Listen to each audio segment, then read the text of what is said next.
Aquí me gustaría hacer un par de comentarios. Digo, primero usé la terminología izquierda-derecha por el encabezado, aunque comparto con usted que es una nomenclatura ya muy poco útil. A final de cuentas, para mí lo que determina las organizaciones sociales y políticas es la relación que existe con la materialidad y cómo esta constituye la relación social, ¿no? O sea, en fin de cuentas, hoy es mucho más fácil entender la posición geopolítica de un determinado país dada la propiedad de los medios de producción, la manera en cómo se orienta la política pública, y más que el postureo y el discurso que se echa hacia afuera, como usted muy bien dijo, para engañar bobos, ¿no?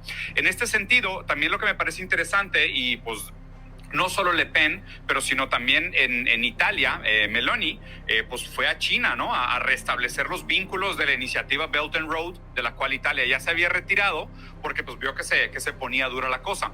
Aquí, y eventualmente yo creo que lo vamos a conversar también cuando lleguemos a hacer el análisis de lo que está pasando en las elecciones de Estados Unidos, que no me parece que realmente sea una distinción entre capital o no capital, y aunque estoy de acuerdo que sí se puede identificar una diferencia entre los soberanistas y globalistas, para mí, dependiendo, obviamente con reservas, tanto los soberanistas como los globalistas siguen apegando a la lógica del capital, pero unos al capital financiero y los otros al capital industrial, ¿no? Entonces, en ese sentido comparto muy bien y creo que es mucho más útil tener el análisis así, pero al final de cuentas usted hizo el comentario que para mí me parece indispensable que la gente entienda de esta noticia, que para nomenclaturas hegemónicas anglo-franco-imperialistas, demócrata es aquel que se alinea a los intereses de Estados Unidos o obedece a Estados Unidos, y dictador radical o extremista es aquel que no se alinea a los intereses de Estados Unidos, ¿no? O sea, más allá de la definición positiva en el sentido kantiano que le podríamos dar al concepto de democracia o de dictadura, aquí en una práctica real del empleo del uso de la palabra,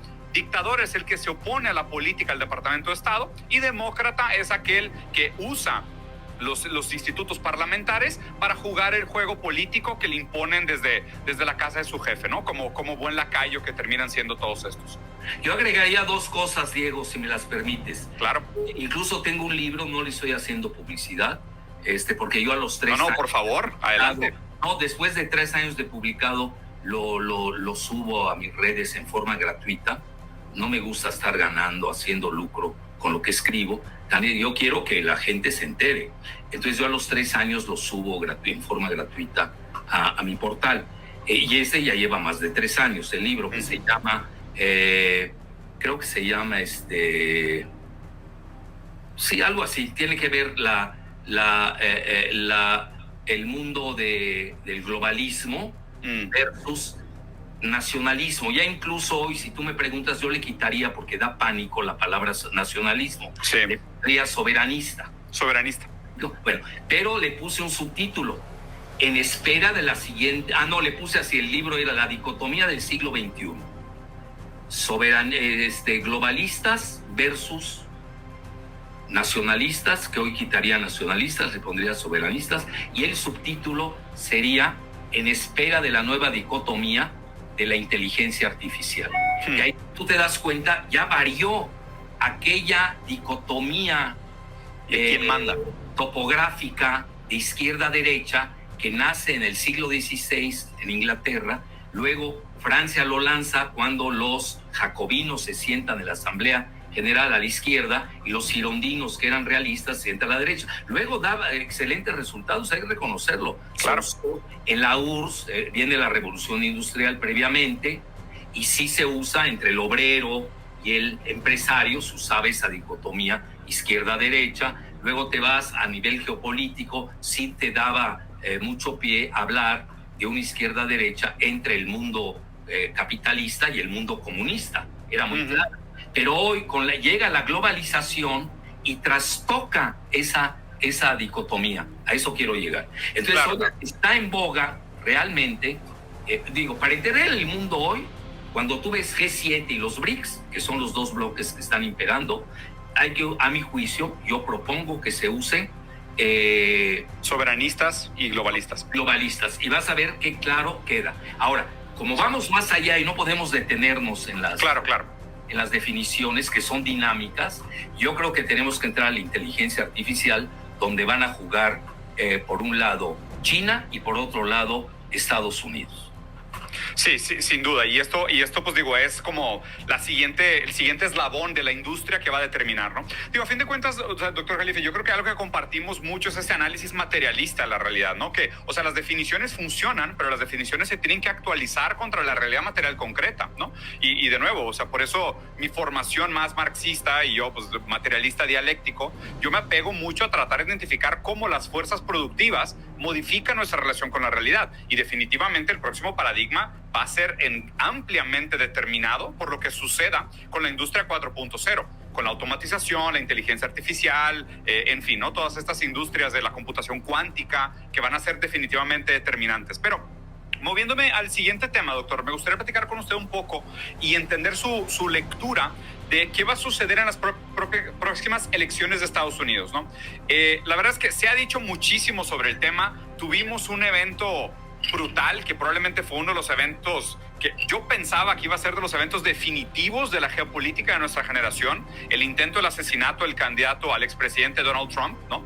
Y me sorprendió muchísimo que parecía ser un tema brutal, sumamente mediático, el cual se habló muchísimo, se especuló muchísimo.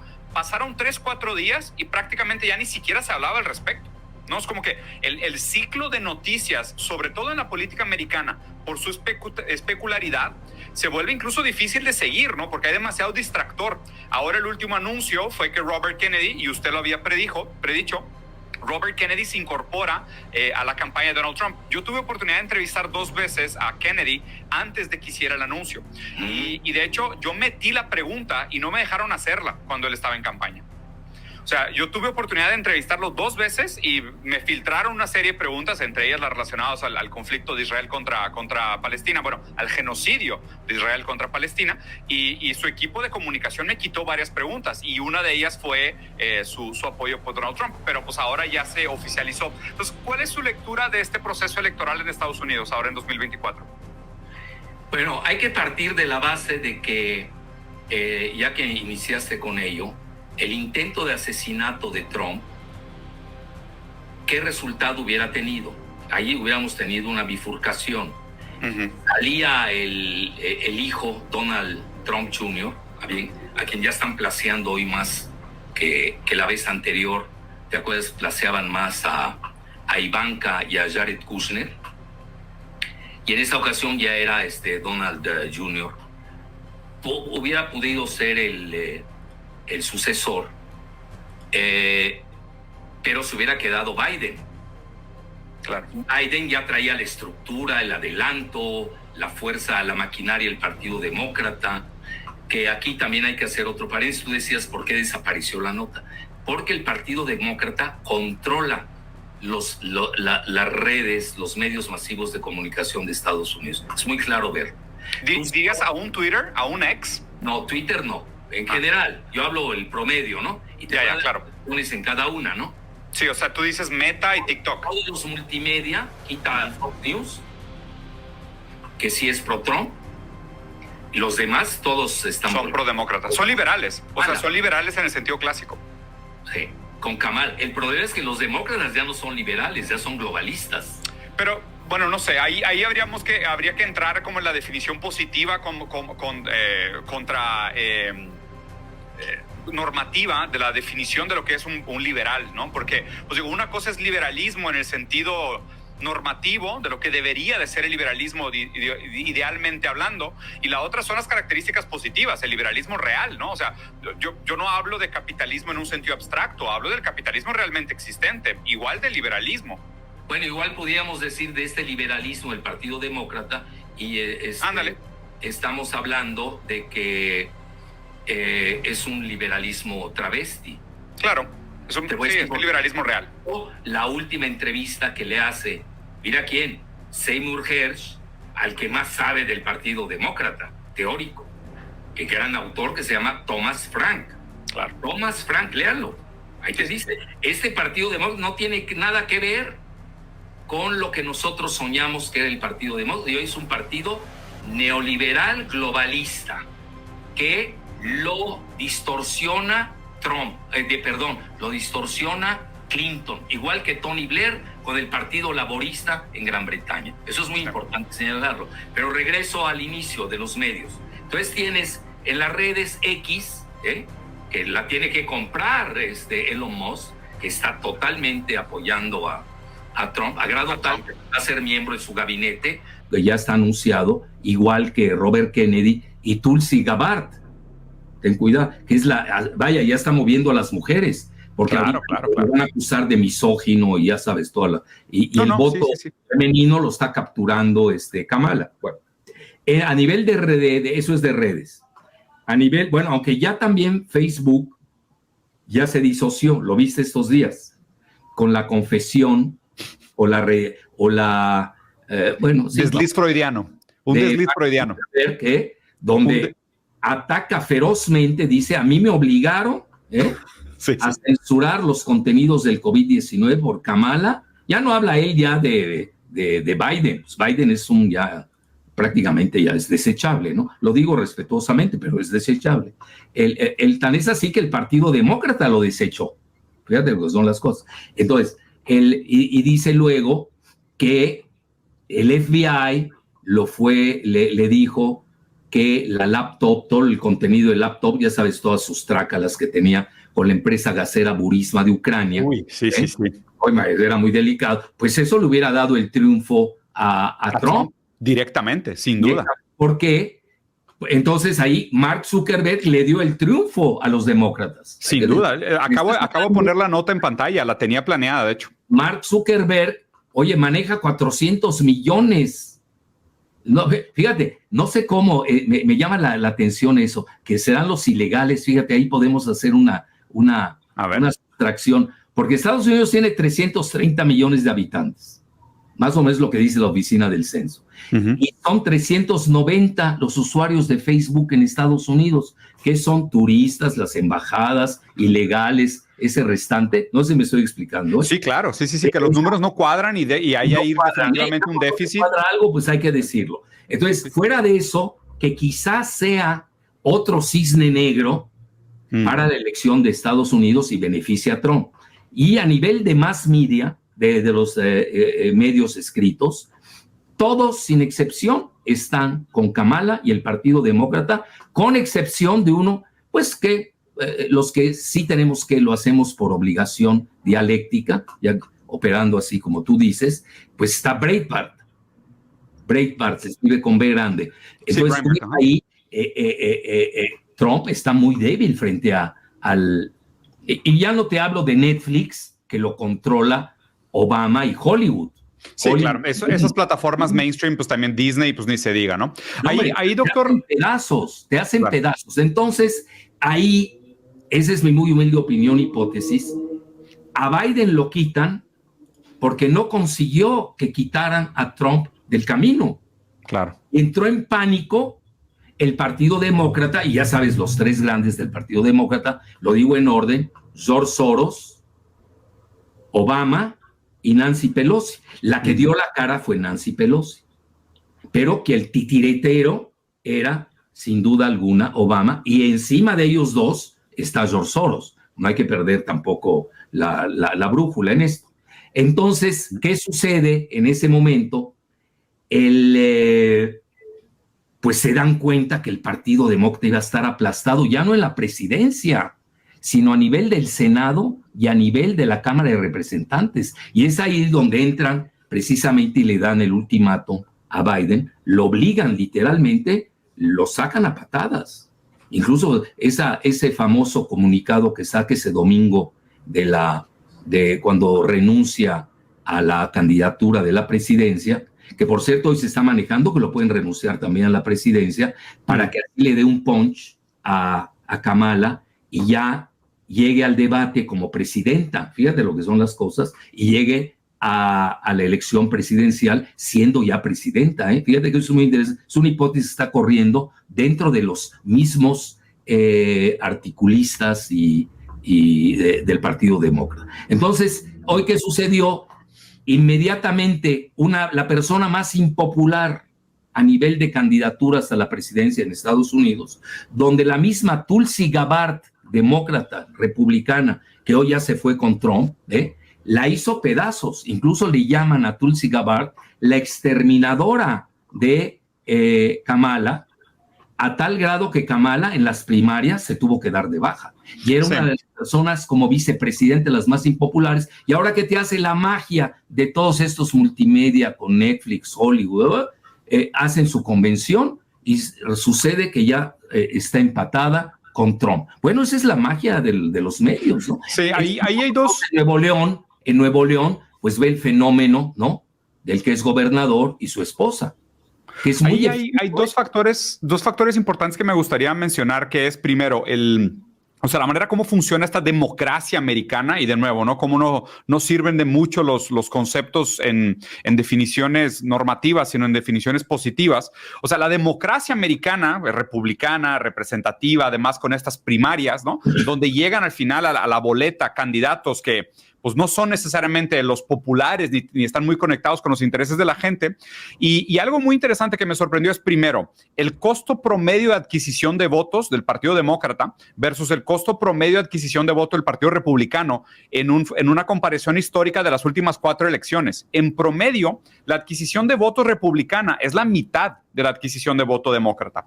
Y esto pudiera estar vinculado al nivel educativo, a la pertinencia, a la tendencia a la manipulación, a los discursos de odio, ¿no? A una serie de cosas. Pero en general eso ya nos da un antecedente de qué tanto presupuesto tiene cada una de las campañas y un poquito hacia dónde apunta el resultado. Y históricamente ha sido muy fácil de predecir, ¿no? Digo, Estados Unidos como un capitalismo de tipo avanzado, pues definitivamente el factor monetario pues es sumamente determinante en quién gana las elecciones, ¿no? Siendo que el evento de Trump sí fue muy extraordinario por lo barato que le fue la adquisición de votos. Y el segundo punto que me gustaría mencionar es que raramente, y como muy bien lo señalaste, doctor, el Partido Demócrata es menos demócrata en sus elecciones primarias, porque de hecho ellos tienen estos super backers, que es como una figura superpoderosa dentro del Partido Demócrata que puede votar por encima de los votantes populares que son afiliados al Partido Demócrata. Y en el Partido Republicano no. Realmente en las primarias pueden ir a votar cualquier persona que esté afiliada al Partido Republicano y puede elegir su candidato, lo cual explica también por qué Trump logró superar a algunos de los candidatos que eran así como los favoritos del republicanismo tradicional, ¿no? Entonces ahí, nada más para que la gente entienda que hay que ser muy cuidadosos al usar la palabra democracia, refiriéndose a lo que sucede en Estados Unidos, poner a los demócratas como demócratas, ¿no? Y tachar a los republicanos como un tipo de autoritarismo o movimiento puramente reaccionario. Mira, mi muy humilde opinión es que el Partido Demócrata hace mucho que es antidemocrático. La mejor prueba fue cuando quitan a Bernie Sanders, y conste que él es házaro, ya sabes. Sí. Los házaros son los turco-mongoles que se asientan en Ucrania y en el siglo IX se convierten a la religión judía, y son los ashkenazis modernos, que son la mayoría hoy de los llamados judíos. Estoy hablando profesionalmente, sin ningún chanfle, como decimos en el fútbol. Entonces, a Bernie Sanders lo quitan y le da un golpe de estado la Hillary Clinton. Igual, hacen en esta ocasión sí hubieron primarias y las ganó Joe Biden, por eso tenía ese número de delegados, y obligan a Biden a darle sus delegados a Kamala Harris. Tan es así que en una entrevista que le hacen al gobernador de California, en forma muy sarcástica, él comentó que casi lo habían obligado a los delegados a votar por Kamala. Y ahora viene, más allá de los superbackers que tú hablas del Partido Demócrata, en general yo creo, ¿y por qué ya no puede ser una democracia? Porque es una plutocracia, porque el Partido Demócrata se volvió globalista. Y hoy, ¿cuál es la postura independientemente? Mira, yo tengo un libro donde critico ferozmente la política migratoria de Trump. Entonces, yo analizo, yo ni voto en Estados Unidos. Yo lo dije en una ocasión, si yo votara entre Estados Unidos, entre Kamala y Trump, escogería a Bob Kennedy. Es decir, a mí me gusta la agenda de los Kennedy. No sé si me estoy explicando. Sí, claro. Esto, hoy ¿qué sucede con estas situaciones? De que el partido, que eso de los super PACs, que se llama Political Action Committee, distorsionan ya la elección. Oye, cuando te aporta, Kamala al día siguiente de su entronización, ya ves que es la reina Kamala ahora, desde su entronización, ya tenía $500 millones recaudados. Y Trump tenía a Elon Musk, sí, pero el dinero de que maneja no es de él. No se compara. Él no tiene se compara. un porcentaje de lo que es Tesla y SpaceX y todo. Entonces, ahí también hay que tomar en cuenta que sí está jugando. Fíjate, ahorita lo estoy descubriendo contigo, está jugando el factor globalista de los antidemócratas, antidemocráticos demócratas, versus los republicanos que son soberanistas, y lo tengo que decir, son antimigrantes. Claro, antimigrantes, sin duda. Aparte, lo que me gusta de esta interpretación, doctor, y de nuevo gracias por la plática y por el tiempo, es que a final de cuentas, digo, este año lo nombraron como el año de la democracia, ¿no? Porque es el año donde más elecciones a nivel internacional van a haber y donde más gente va a participar de elecciones en todo el mundo. Y me parece que a grandes rasgos la metanarrativa de la democracia está completamente erosionada. O sea, la confianza política está en niveles bajísimos, con escasas excepciones, ¿no? Como por ejemplo en China, que tiene una de las confianzas políticas más altas del mundo, en donde se dice que supuestamente existe un tipo modelo autoritario que no permite la expresión y libertad. Pues la gente está sumamente contenta con los resultados. Y por otro lado, en los países desarrollados del occidente, y todas estas palabras hay que ponerles 1000 comillas, la gente está nefastiada. Y aparte me parece rarísimo que como que la frase por excelencia de América Latina es: todos los políticos son iguales, ¿no? Estamos enamorados de los procesos democráticos, pero todos los políticos son iguales. Mira, lo que sucede, regreso al factor de la globalización. Creo, el análisis que estamos haciendo hoy, esa es mi muy humilde opinión, así como surgen esos conceptos de izquierda-derecha, que son topográficos y tuvieron su momento muy aplicable, hoy ya no son vigentes por la razón de que estamos en una fase de desglobalización. Ese es el momento a nivel geoeconómico. Lo reconoce Larry Fink de BlackRock, lo reconoce Deutsche Bank. Es decir, los grandes analistas del planeta ya se dieron cuenta, y si no lo reconocen, pues están perdidos. Ya estamos en un proceso de desglobalización, al mismo tiempo que estamos en un proceso al borde de preguerra, de pre-tercera guerra mundial. Si es que ya no se podría llamar esto un tipo del mundo, pero sobre todo en 3 puntos candentes. El principal es Ucrania, donde ya está en choque directo la OTAN contra Rusia. Luego tenemos a Gaza, con todo lo que eso significa, la limpieza étnica, etcétera, etcétera, de palestinos. Y luego tenemos el asunto de Taiwán y China.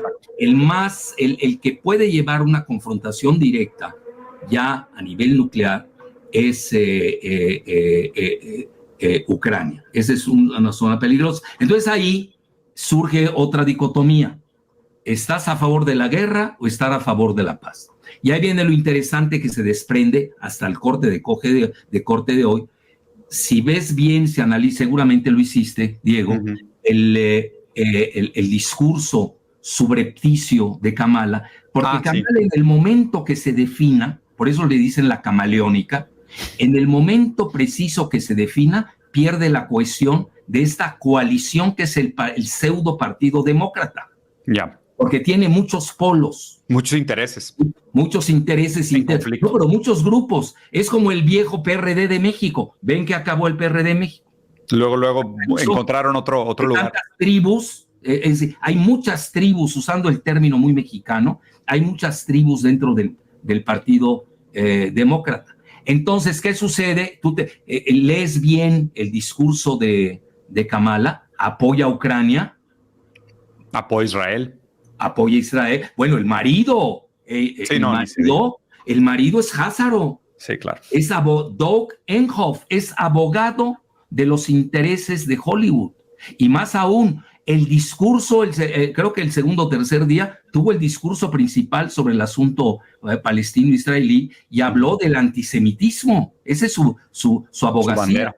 Cuando Kamala no pronunció ni una palabra por el genocidio de los partidarios de su marido. No, es una locura. O sea, la manera en cómo iban entrando a la convención de los demócratas y la gente estaba literalmente como leyendo los nombres de las víctimas infantiles y todos los candidatos y parlamentarios del Partido Demócrata se tapaban los oídos y caminaban. Fue simplemente hermoso porque esa es la postura de la política americana. O sea, es sin duda hoy uno de los mayores fuentes de vergüenza a nivel internacional, que realmente las cifras ya se acercan a 180,000 víctimas civiles, ¿no? Dada la instrumentalización de la hambruna como arma, el uso del fósforo blanco que es prohibido, en fin, todos los crímenes de guerra.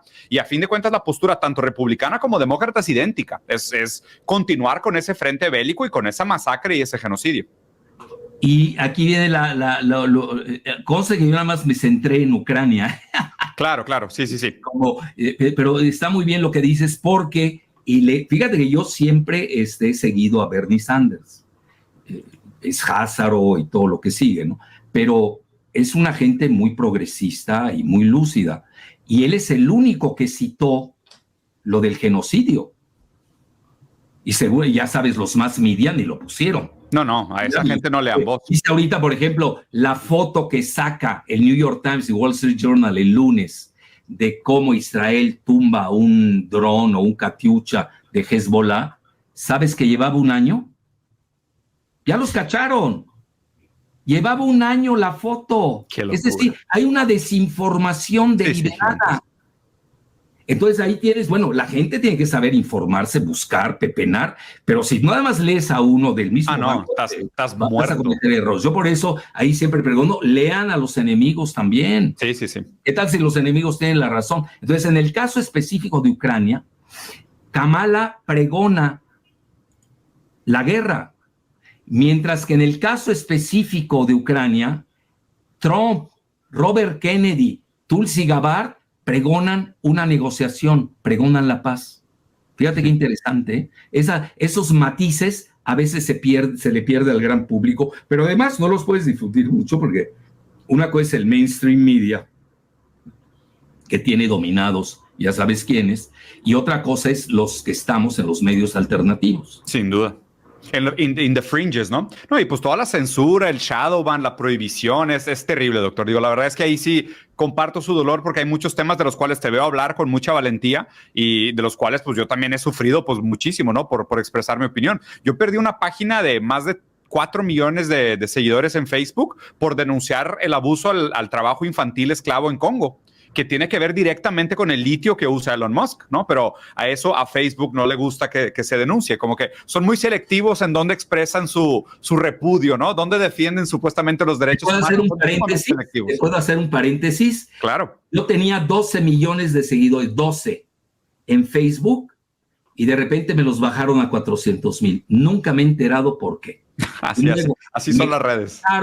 Eso sí, porque tengo los datos, a instancias de Enrique Krause Claymore, que habla de libertad, para que veas que no tiene, ya evisceraron de todo su contenido a la palabra libertad, con Felipe Calderón, que los dos son globalistas, ojo, y yo soy soberanista, pidieron mi cabeza a uno del Partido Popular Español que manejaba Twitter en ese momento en México, y me expulsaron de por vida. Bueno, pues dije, ¿y qué hice? ¿Qué dije? Nunca me dijeron. Claro. Luego llegó Elon Musk, tengo un amigo en común con él, le pedí y ya me regresaron mi cuenta, pero obviamente no en los niveles en los que estaba. Necesitamos otra vez. Nosotros, sabes, los que estamos en la prensa así alterna, me recuerda el mito de Sísifo. A ver. Sí, el mito de Sísifo, ya sabes que a Sísifo lo condenan, subir de Albert Camus. La espalda hasta la cima, y ya llegando a la cima, le tumban la roca y Sísifo regresa y vuelve a cargar la roca hacia arriba, y el mismo Albert Camus lo dice al final, él habla del mito de Sísifo, dice al final, hay que imaginarnos feliz a Sísifo. Yo así me imagino, yo soy un Sísifo feliz. Claro, no, y así estamos, ¿no? Esta nota la compartí, doctor, porque vi que usted la compartió, entonces Sí. me gustaría escuchar su análisis, me parece sumamente pertinente. Digo, yo tenía otra conectada que la voy a mostrar ahorita después, pero de nuestra interpretación de qué está pasando, ¿no? Porque esto es un tema del cual yo también he venido hablando muchísimo. Hace poco tuve una conversación con un amigo mío que habla sobre el tema de finanzas, que acaba de regresar de China, de hecho, y hablábamos sobre el proceso de desdolarización, en fin, todos los efectos que se están viendo por el tamaño de la deuda que tiene Estados Unidos, que es 140% de su Producto Interno Bruto, una deuda de 33 trillones de dólares, y creo que mucha gente no acaba de dimensionar lo que implicaría, ¿no? El proceso de desdolarización que se da con el surgimiento del mundo multipolar, la caída del patrón del dólar, petrodólar / complejo industrial militar, y el regreso a un patrón oro o a otras alternativas de manera de darle respaldo a las monedas fiat, ¿no? ¿Y qué puede llegar a representar esto que estamos viendo de Warren Buffett? Mira, Warren Buffett, mira, hay mucho mito en esto. Yo a mis alumnos de posgrado, que les doy la materia de globalización, que les digo, hagan ustedes que yo doy la materia y que ustedes la siguen, porque ya la globalización ya se acabó, estamos en la desglobalización. Ya ves que le echaron la culpa del viernes, el lunes negros, al cuarto de punto que había subido el Banco de Japón. Sí. ¿No? Bueno, ¿qué pasó después? Y antes, hay que ver. No es cierto eso, esa es otra gran manipulación mediática. Porque hoy impera la propaganda en el mundo occidental. Fíjate qué interesante es eso. Entonces, si tú te das cuenta qué hizo Warren Buffett antes de la caída del viernes y lunes negros, que obviamente le echaron la culpa a Japón y luego tumban al primer ministro de Japón, Fushida, ¿te acuerdas, no? Claro. Y lo agarraron de chivo expiatorio. Bueno, y luego, antes, ¿qué había pasado? Intel, ¿te acuerdas? Intel había expulsado o despedido a un buen número de sus empleados y había tenido problemas en la bolsa Intel. Y luego ahí da la gran señal Warren Buffett cuando no solamente se desprende de sus acciones de Apple, que ya sabes son intocables supuestamente, y también se desprende de otro tanto de Bank of America. Entonces, y hoy es otra señal más. ¿Qué te están diciendo? Mira, aquí tienes que tener dos señales. Van a jugar, yo no estoy diciendo a qué, están jugando a un October Surprise, una sorpresa de octubre financiera que le pegue a uno de los dos candidatos en Estados Unidos. ¡Wow! Ese es mi punto. Interesante. Sí, gran análisis. Digo, la verdad es que yo he visto que sus predicciones suelen ser bastante acertadas, entonces creo que esa es otra que vale la pena dejar ahí en el tintero para ver qué va a pasar, ¿no? Porque también es cierto que cada semana que sucede tenemos una noticia que mueve los indicadores de las elecciones americanas y es brutal, ¿eh? O sea, oscila de 4 o 5 puntos y en general como todo esta fijación con la numerología de la política americana es algo fascinante, ¿no? Cómo produce noticias. ¿Puedo agregar dos cosas? Fíjate qué interesantes. La ligamos a lo de Estados Unidos porque esto está ligado a Estados Unidos. Que eso poco se ha manejado. Kamala Harris apoya a la Reserva Federal, ya lo dijo abiertamente. Mientras que Trump, y ya no se diga Robert Kennedy. Menos. Robert Kennedy es más feroz, siendo centrista, demócrata, independiente, es todavía más feroz que el mismo. Si te vas a es que tienes que ver por niveles cuáles son las posturas. Ve, por ejemplo, la postura de las vacunas de Robert Kennedy. No, la de Kennedy es durísima. Digo, es radical, ¿no? Bueno, luego, los archivos sobre el asesinato. Sí. También los quiere revelar todos y supuestamente lo habían prohibido. De septiembre. Sí. Lo del 11 de septiembre, imagínate. No, sería una bomba, ¿eh? Son bombas. Entonces estás hablando, aquí, ¿qué es lo que manejó Trump? Hoy se desdice, porque antes él era anti-Bitcoin y ahora dijo, comentó dos cosas que son muy importantes. A la Federal Reserve ya no puede manejar sola las tasas de interés. Porque ya viste, con eso de que no bajó a tiempo las tasas de interés, pues es que también tienen la inflación. Claro. Y si no la bajan, pues se van a una estagnaflación, que es un término muy, muy económico, que es una mezcla de estancamiento con inflación. Entonces, ya tenemos que decir algo el Poder Ejecutivo, que la Federal Reserve no maneje sola las tasas de interés. Ahí que le estás pegando al corazón de la globalización. Porque en el momento que tú le quitas su pseudo-autonomía a esta Reserva Federal, que además son bancos de Wall Street, que son privados, fíjate lo que son las cosas, y el único nombrado es aquel consensuado por la banca de Wall Street y el presidente en turno. Eso es un dato. Y el segundo dato es, comenta Trump que ya vamos a usar al Bitcoin como reserva.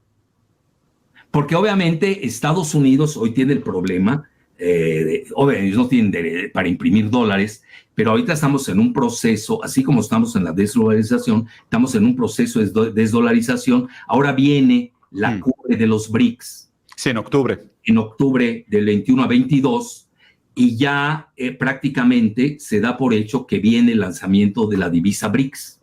Sí, digo, todo indica, ¿no? Ojalá. Todo lo indica. Bueno, ya ese va a ser el tema principal del Kremlin. Más la entrada de Palestina y Venezuela, ¿no? No sé el orden, ¿eh? Yo lo que sé es que viene en primer lugar el tema de la desdolarización. Y te voy a decir por qué es clave. Porque eso lo dice Ray Dalio. ¿Ubicas bien a Ray Dalio? Sí, claro. Ray Dalio dice, lo que sostiene hoy a Estados Unidos su gran poder es la dolarización y su política de sanciones económicas. Sí, sin duda. Eso en el momento en que se le quite eso a Estados Unidos, es decir, el poder del dólar, bye bye. Sí, ahí la única cuña que agregaría a su análisis, doctor, y no concuerdo, es...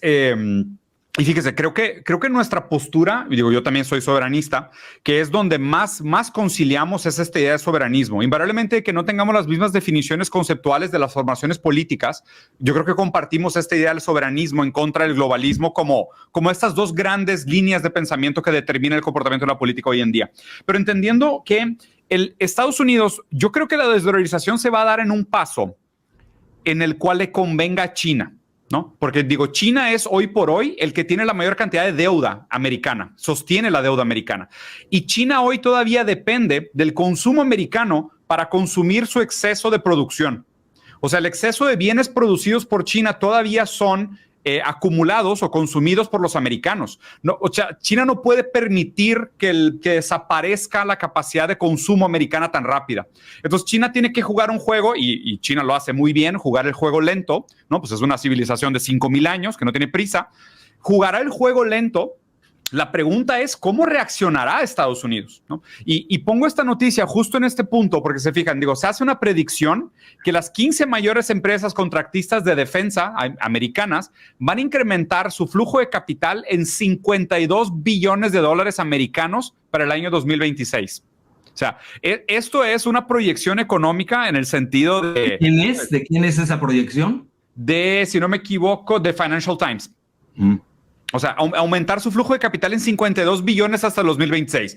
O sea, para variar, digo, y esto pasó después de que Kamala hizo su última declaración en la convención demócrata, cuando reafirmó su apoyo a Israel, inmediatamente subió el valor de acción de Lockheed Martin, o sea, de todas las empresas de defensa. Porque ella pregona la guerra. Claro, exactamente. Y promete grandes años lucrativos para las empresas de defensa. Y agregando a lo que comentó Trump, entonces propone al Bitcoin como reserva. Entonces yo, mira, desde el punto de vista geofinanciero y geopolítico que sigo eso, los BRICS le están apostando al oro y a una serie de materias primas. Sí. Para la divisa BRICS, para que sea apuntalada. Mientras que Estados Unidos, si son los demócratas, va a seguir esto como está, empeorando, porque obviamente la economía de Estados Unidos no es sana. Se sostiene por economía de guerra. Sin duda, y por la parte financiera especulativa. Y además, si tú te das cuenta, los ingresos por la economía de Estados Unidos son por el complejo militar industrial. Ah, claro. Eso es lo que le da realmente valor al dólar en mucho sentido. O sea, son como unos bullies. O sea, cobran piso prácticamente a nivel mundial Estados Unidos. Entonces, en este sentido, las materias primas hoy están tomando un auge. Ahora, mira, ¿qué puede pasar? Mira, hay dos escenarios, no hay otros, ¿eh? Y naturalmente va a pesar mucho el epílogo de la guerra de Ucrania, que ya la tiene perdida el comediante Zelensky. Nos falta el clavo, el último clavo en su féretro. De su ataúdcito, sin duda. No falta mucho. Bueno, pues ya ni gente tiene, pobrecito. También Trump está midiendo sus jugadas. Porque si tú te das cuenta, todos están jugando a la elección estadounidense. Sí, sí. Netanyahu está jugando a Trump. La oposición de Netanyahu en Israel está jugando a Kamala. Irán está jugando a que sean los demócratas. Por eso no ha golpeado a Israel. Es decir, ¿para qué le voy a dar yo el triunfo a Netanyahu? Es decir, ergo a Trump, que ya sabes, les liquidó a su icónico líder militar Soleimani, ¿no? Qasem Soleimani. Entonces, Rusia igual está jugando. Es decir, todos hoy... Mira, no creo que Estados Unidos cambie al mundo ya no está en esa posición. Pero es un referente que te puede llevar al camino de una Kamala Harris que va a seguir la guerra en Ucrania, porque los demócratas, y yo me remonto hasta Brzezinski, hay que leer a Brzezinski, sí. Lo que buscan es el desmantelamiento de la URSS, hoy de Rusia. No es lo han heredado. Si tú me preguntas cuál ha sido la ideología constante del Partido Demócrata desde Brzezinski, ha sido esa, el desmantelamiento de Rusia. Y lo escribe nítidamente Stroop Talbot, que te acuerdas de él, era el director del Times. Sí, claro. De hecho, me estoy acordando mucho de Leo Strauss.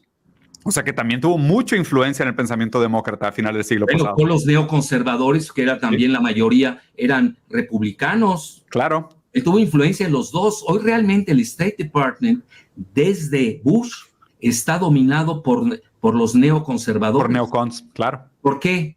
Porque es lo mismo ya el demócrata y el republicano a ese nivel, hasta que llega Trump y medio empieza a romper con ello, y por eso lo eyectan de la... Digo, sí, no sé qué pasó era realmente un tipo como de disidencia controlada, ¿no? Era la fantasía de la elección para que nada cambiara. Exacto. Entonces, y la otra parte, ¿qué es? Mira, ya queda muy claro, incluso el coqueteo con China.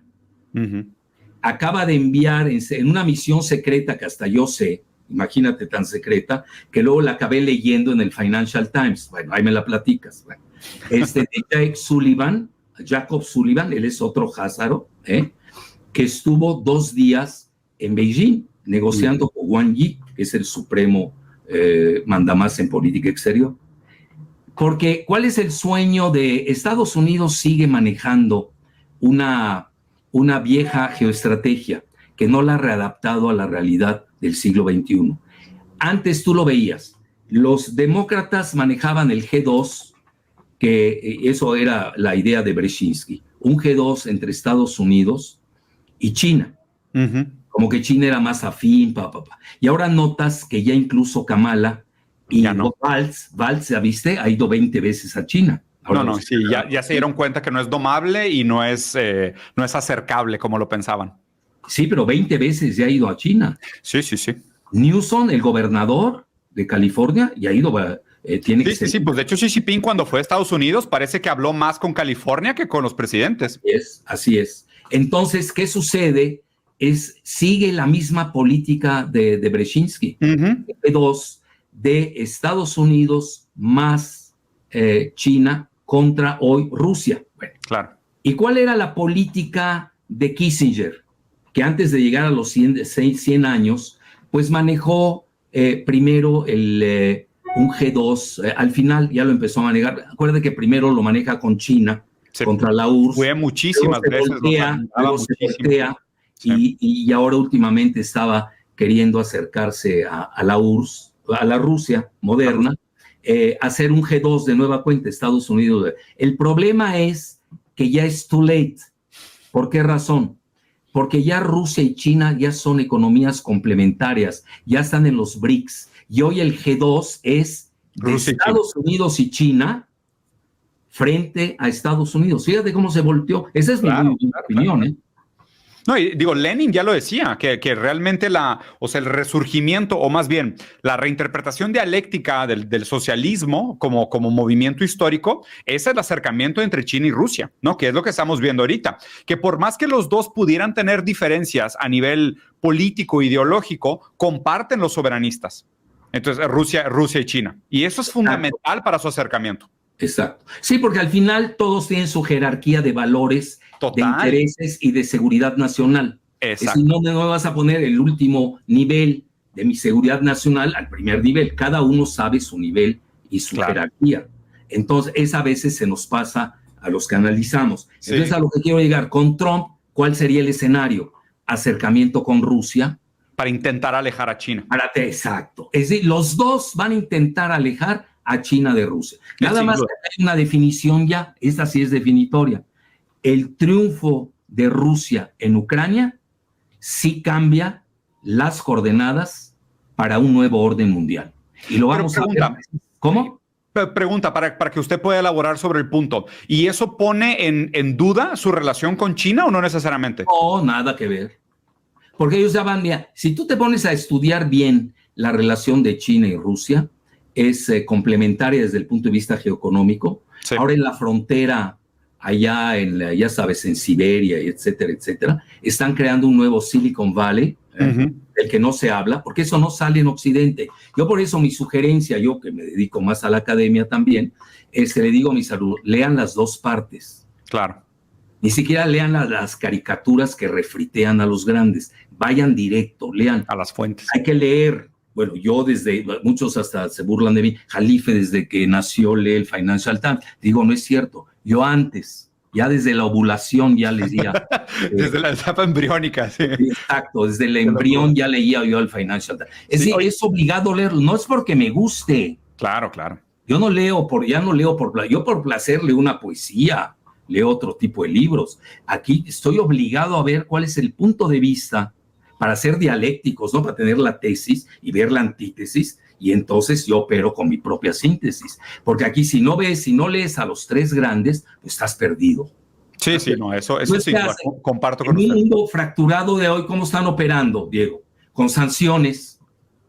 Estados Unidos no quiere que leamos nada de China, no quiere que veas TikTok, que es de China, no quieren que veas Telegram, que estaba más ligado a Rusia, aunque era opositor relativo a... Sí, que llegaremos a ese punto porque esa parte de las redes sociales está muy interesante, la dejé para el cierre. Querían pasar este siguiente capítulo, y digo también, doctor, con toda confianza, usted dígame su tiempo, no quiero pasarme, ¿no?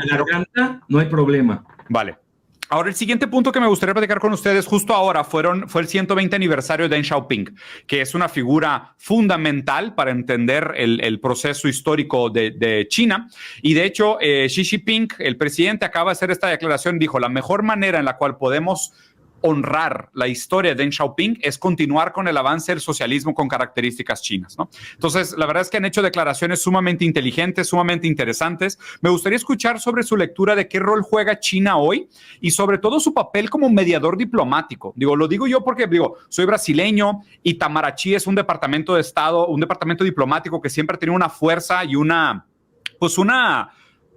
capacidad política muy grande y muy admirable en el sur de América. Y ahora la verdad es que últimamente ya no he estado tan de acuerdo con algunas declaraciones de Itamaraty, pero invariablemente me parece que China está jugando ahora como el papel de hermano mayor en la diplomacia global, ¿no? Y obviamente tiene la fuerza para hacerlo también. Me gustaría escuchar su lectura sobre, primero, China y su rol diplomático en la actualidad y la idea del modelo China, del Partido Comunista Chino, de socialismo con características chinas. Mira, la primera es su participación en los BRICS, es determinante.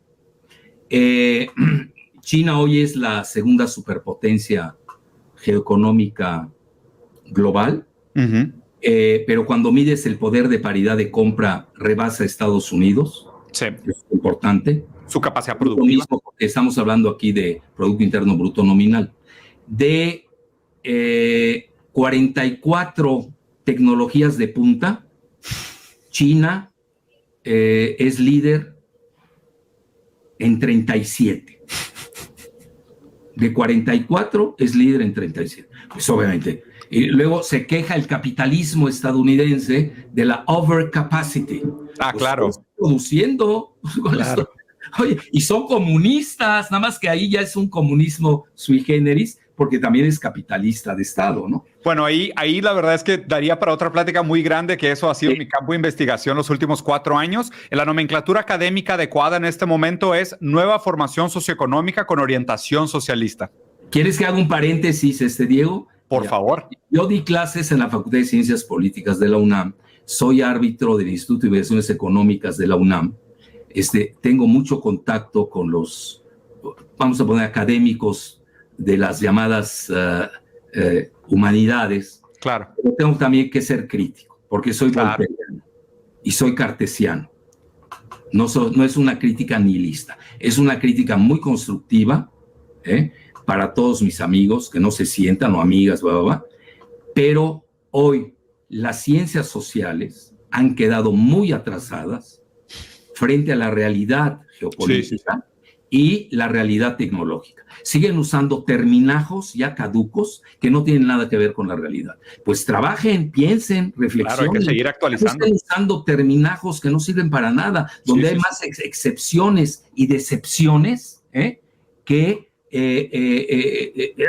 una definición que tienda más a la universalidad. Y obviamente esto es producto de la fractura, porque hoy estamos en una fractura en el mundo. De nuevas condiciones materiales, por supuesto. O sea, por eso se tienen que actualizar estos términos. Mira, yo le discuto mucho. A nivel olímpico, en la jerarquía del planeta, por un lado tienes al G7, que imperó durante la globalización, que va de caída, y enfrente tienes el ascenso irresistible de los BRICS. Esa es la realidad. Estamos hablando. Agarras datos duros, los ves producto, lo que quieras medir. Ahí tienes hoy. Entonces, y sí se han quedado muy atrás las ciencias sociales. Yo veo una, no sé si negligencia o pereza mental, pero no pueden estar aceptando los mismos términos. Mira, aquel día yo antes me sentía muy aislado con mi dicotomía de globalistas soberanistas, hasta que ya vi que ya lo están usando en Rusia, dije, ya no estoy tan aislado, ¿no? Porque a nadie le gusta ser marginal tampoco. Sí. Está bien ser opositor de la minoría, pero ya marginal como que... Sí, algo está raro. Pero aquel día vi al profesor de Columbia, Jeffrey Sachs, que ya dice lo mismo. Dice, ya esos términos de izquierda-derecha no son vigentes para el siglo XXI. Entonces hay que buscar, yo me atreví a decir, bueno, esta es la dicotomía, bueno, que otros igual se atrevan, pero ya no estén usando terminajos caducos. Sí. Izquierda y derecha me parece que todavía le funciona muy bien al eje liberal para crear esa falsa fantasía de la dicotomía. También. O sea, para a ellos les conviene, porque los controlan a los dos. Sí, claro, pero por eso la gente está embobada en discutir entre izquierda y derecha mientras la verdadera decisión se toma en otro campo. Eso me queda clarísimo. O sea, ahí es donde distraen mucho a la gente. Pero entonces, o sea, regresando, doctor, no lo quiero interrumpir demasiado. Regresamos a lo de China. Primero el papel de BRICS de China y ahora un poco sobre... Mira, yo diría la otra, a nivel diplomático, acuérdate que a principio de año operaron el acercamiento impensable, yo que provengo del Medio Oriente, te lo puedo decir, entre chiitas y sunitas, sobre todo las dos grandes potencias, Irán y Arabia Saudita, y se hizo, y lo hicieron. Luego, a nivel de las 14 facciones palestinas, no todos los palestinos pertenecen ni a la OLP, ni a Hamas, ni a Yihad Islámica, ni a etcétera. No acabaría si cito a los 14. De nombrarlos, ¿no? De nombrarlos. Sí. A los 14 los citó y ya hizo el intento de tener una voz común. Igualmente lo hizo Rusia. Tú ves, mira, parece que no. Rusia y China, cuando uno va en la conducción del vehículo, el otro va en el asiento de atrás. Eso hay que verlo muy bien. Y tú lo notas más que nada en las votaciones en el Consejo de Seguridad de la ONU. Eso es muy notorio. Entonces, vean, aquellos que piensan como Jacobo Sullivan, que acaba de estar en una misión secreta en Beijing, de romper el nuevo G2 entre China y Rusia, yo creo que llegaron muy tarde. Yo también. ¿Qué le vas a dar a China o a Rusia para que abandonen, para que se abandonen mutuamente? A ver, ¿qué le puedes dar a China. Taiwán ya la tienen, está cercada. No, y qué garantías además, porque Estados Unidos tiene su palabra completamente erosionada históricamente. O sea, Estados Unidos ve lo que ha hecho con sus últimos tratados, los firman, al siguiente día se ríen de ellos. Lo que pasó con Obama e Irán, y luego Trump lo pisoteó. No, la historia de la OTAN entera en los Bálticos es ridícula, es que es patética. No, cuando se acerca a Gorbachev, pero Gorbachev ahí sí fue muy cándido. Sí. No fue de palabra. Y ahí no sé cómo operan las leyes a ese nivel de grabación. Eso no contó, no estaba firmado. Lo que estaba firmado, lo que contó y lo que se dijo no. Digo, es raro, ¿no? Como que vivir en esta época donde se discutan tanto estas China supuestas realidades. Los resultados electorales. Entonces, mira, a nivel de diplomacia, yo creo que China no se mete en problemas internos, ha mostrado un gran pragmatismo. Ellos llevan inversiones, por eso hoy es el mayor inversionista en Latinoamérica, con la excepción de México. México es el país que menos inversión tiene China. ¿Por qué? Pues aquí pesa más la doctrina Monroe que en otros países, ¿no? Uh-huh. Además por los tratados, por el TEMEC y mil consideraciones, ¿no? Que no viene al caso a abordar. Pero ya las inversiones pues han entrado duro. Pero ahorita yo sí estoy viendo un revire muy fuerte de Estados Unidos. Mientras China invierte en infraestructura, en préstamos blandos, Estados Unidos pues tiene a su generala, a la generala Robertson, ¿no? El Comando Sur. Que dice, esto es nuestro. No, es una locura. La manera como se refiere a nuestra materia prima y a nuestros recursos naturales como un tema de seguridad nacional para Estados Unidos, la gente lo debería tomar como un insulto a la soberanía.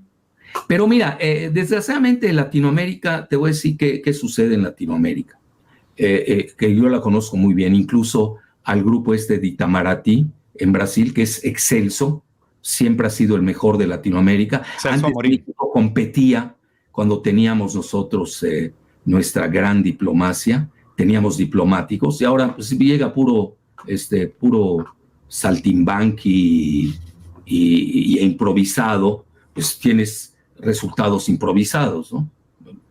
Digo, no quiero abordar ese tema porque ardería Troya. Entonces, y menos ahora que traigo ya sabes, tengo ahí una persecución de un sector de Morena. Más globalista, el sector globalista de Morena, curioso, claro. No el sector soberanista. Que lo hay, El sector soberanista. Y quería preguntarle... Estoy aliado del presidente López Obrador, porque no hemos hecho un análisis, what is that Morena? ¿Qué quiere decir eso Morena? ¿Cómo están los grupos? ¿Quiénes lo integran? ¿Quiénes son? ¿Cuáles son los polos? ¿Qué representan? Y ves ahí ¿qué te diría? Un mondongo. Sí, no es una masa homogénea para nada. Sí. Entonces, y ahí obviamente el presidente López Obrador ha operado con mucha astucia, etcétera, etcétera. Sí, pero hay reglas de la geopolítica que son insalvables, sobre todo cuando estás junto a una superpotencia. Y yo siempre lo he dicho, México tiene la cárcel muy visible de la geopolítica. Estamos enjaulados por nuestra posición. Estados Unidos desde el siglo XIX, nos guste o no. Yo, por ejemplo, ¿sabes qué hago? Las primeras clases con mis alumnos en posgrado, los exhorto a ir a asistir al Museo de las Intervenciones. Para que vean de qué se trata. Este país ha sufrido 13 intervenciones. Llegan shocked, llegan así. Traumados, literalmente. Sí, tal cual. Porque no la conocen. No. En México, si tú lo preguntas, nadie lo sabe. Nadie sabe. Los jóvenes no lo saben. Pregúntale a los jóvenes de México, oye, el Tratado de Bucareli, ¿de qué versa? Ni saben que hay el Tratado de Bucareli. Ahí la verdad es que no sabe el gusto que me da, porque yo me la he pasado también constantemente pegado a la tecla y digo, a mí pues o sea, me sigue mucha gente en México, por supuesto, pero me sigue mucha gente de Latinoamérica, de Sudamérica. Y yo lo recuerdo, o sea, en América del Sur van 56 golpes de Estado, 56. O sea, no saber eso es un deseo. Entre ellos Bolivia, ¿cuántos lleva? No, otros sí, es una locura. ¿No? Que de hecho justo por eso puse la nota en la pantalla para escuchar su opinión sobre lo que está pasando en Venezuela, porque pues ahorita el presidente Xi Jinping fue de los primeros en reconocer y ahora China de nuevo llamó a respetar los resultados del país, pero parece que esta guerra mediática en la que estamos viviendo tiene a la gente perdida y sin saber de historia, que es peligroso. La realidad es de que los multimedia los controla Estados Unidos. No hay sí, claro, esa es la verdad. El mismo Putin, cuando le pregunta la gran entrevista de Tucker Carlson a Putin, ¿te acuerdas, no? Sí. Seguramente. Tucker Carlson. Cuando le dice Tucker Carlson, ¿quién hizo lo del Nord Stream 2? Y le contesta a Putin, ustedes. Obvio. Bueno, ahorita ya le están echando la culpa a Ucrania. A Ucrania. Polonia, sí. ¿No? Y los alemanes. No, y hay gente justificando. Hay gente diciendo que Ucrania tenía razón en hacerlo. Es increíble, es increíble. Sí, pero ya mataron, están desindustrializando Alemania. Sí, porque digo, Estados Unidos para meterle la pata a sus amigos es buenísimo, ¿eh? Ya decía Kissinger que lo único peor que ser adversario de Estados Unidos era ser su aliado.